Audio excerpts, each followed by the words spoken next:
Okay, new silky chicken run next to the garden. Don't look over there. It's a mess. I hadn't touched it yet. Anyway. Let's see, where should I start? I have an opening on this end. Give me access to their food and water. Don't laugh. I had to do some rigging. And this I knew I could trust. I just didn't want another thing that was going to be on, lifted up. But I can reach in or reload or clean. They don't really roost, but I went ahead and gave them a roosting bar there and inside the nesting box. And it latches. I still need to paint up here. This was a gap up here that could be, I don't know, worked a little bit bigger. I want to minimize the gaps as much as possible. Only a snake that they could eat. A snake too small to eat their eggs would be stupid to go in there. And I just noticed this gap, which I'll fix. I have some more furring strips. I used them in this project. I had these panels are more than 2 feet wide. The centers of these are 22.5 inches. And this is the roll of hardware cloth is exactly 24 inches. So it's a little bit more than 24 inches, which will be noticeable when I bring these are exactly 2x4 foot panels. And the hardware cloth, when I go off, it's off the edge of one side or the other. And this nesting box, I used all the furring strips.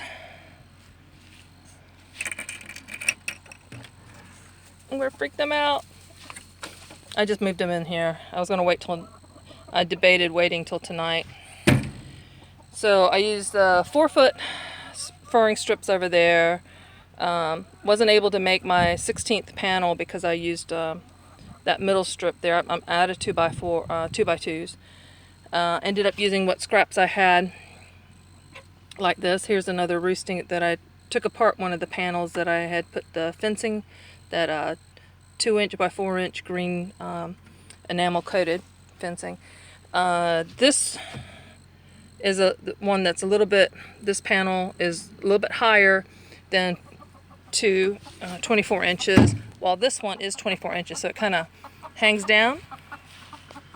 And the plywood I cut, I had it originally at the bottom, but I raised it up so that there isn't a little triangular gap that goes up this way. And I wanted it to where I can raise it and it stays up. So when I'm cleaning, hopefully they're gonna lay their eggs in here. I'm not gonna put the bucket or the dog house that they've been using. And I think all 4 of the hens laid. I think they like this. They're on grass. This is clay. I hope that they'll really work this. Oh, and those tent caterpillars are out. But again, I used the furring strips. I used some scrap treated 2x4 lumber there. So I'm getting ready to dismantle what they were in using the side of this. So it's going to be double wide. I'm going to bring the babes down here. And I don't have enough to make another nesting box. So I'm going to put the dog house in there for them because they're all getting into that one bucket. And I'll put the bucket in here too for her, just so that, they can do what they want to do. But that'll give them another area. I will paint this when I get more paint and all this. I like using I actually have a metal handle I was thinking about putting on there, and it would look nicer, but this feels more comfortable to me. And I like these locking latches. And the door is, there. And I went ahead and spaced this. The heat is more the concern here than it is them getting too cold. But I put that roosting bar down low so that they can get off the ground in case it gets really saturated. As you can see, this is just clay. Now they're going to all hide. They're going to go to the opposite end of whatever I do. And they'll do that until I get used to it. And I could have kept this low, but then I wouldn't be able to observe them. I want to be able to sit out here and enjoy. I can go in there stooped. I don't need to walk. It's not something I'll have to do often. But there's also, or line this with some more bricks, and I'll have double layer, because there's just areas, and I'll just do this whole thing.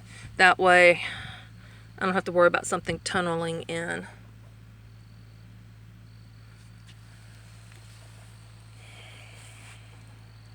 But I think they're enjoying this.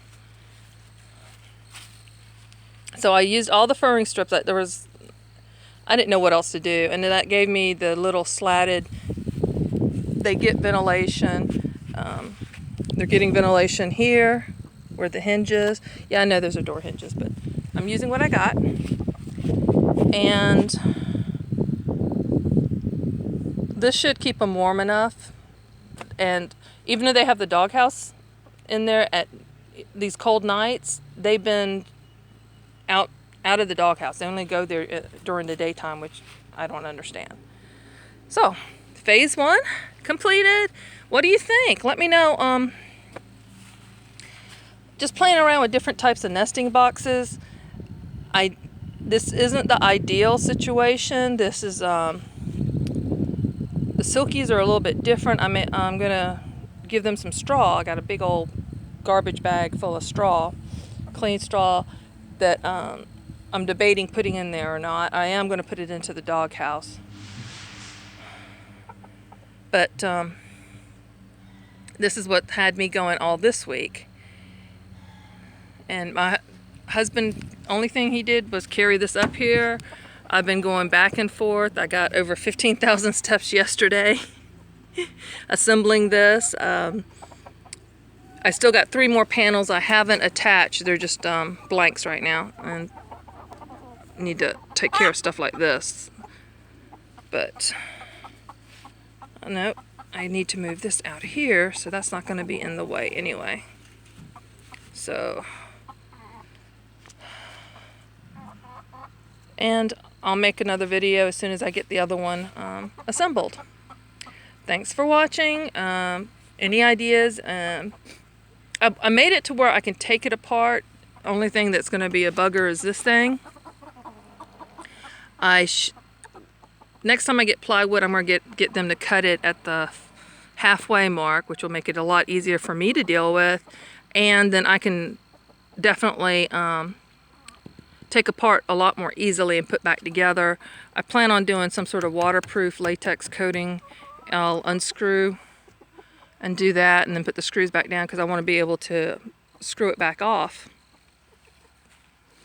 Tent caterpillars, I hate them. So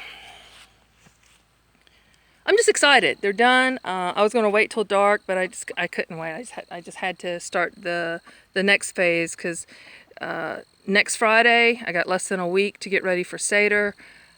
I got to do things inside, but their care was just a top priority, and going out of town last weekend, it really threw me off. I want to give them a bath too.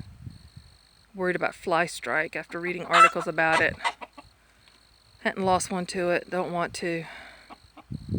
And they're so cute. It's getting warm enough where I can set up a little station out here, warm water, bathe them. They like that, actually. Silkies are pretty docile when you got them, even the rooster. He's pretty. He was upset. I moved 2, another thing, I moved 2 hens, put them in the box, went back and got the rooster. So he was never without his harem. I think that helped.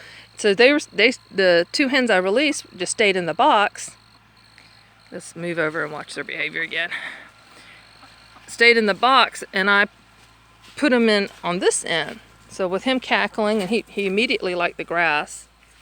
He hadn't been on grass in a while. So hopefully they will roost in there, and I'm going to come out and check and see, because I'm curious how they're going to do, if they actually stand on the bar, or they just huddled together with him kind of mother henning them somewhat. It's cute. So I'm excited. You hear the tractor, there's a lot going on. The greenhouse still isn't to where I can use it. I still hadn't started my seeds. So, back to work. Watch for number 2, part 2. Be a blessing, be blessed.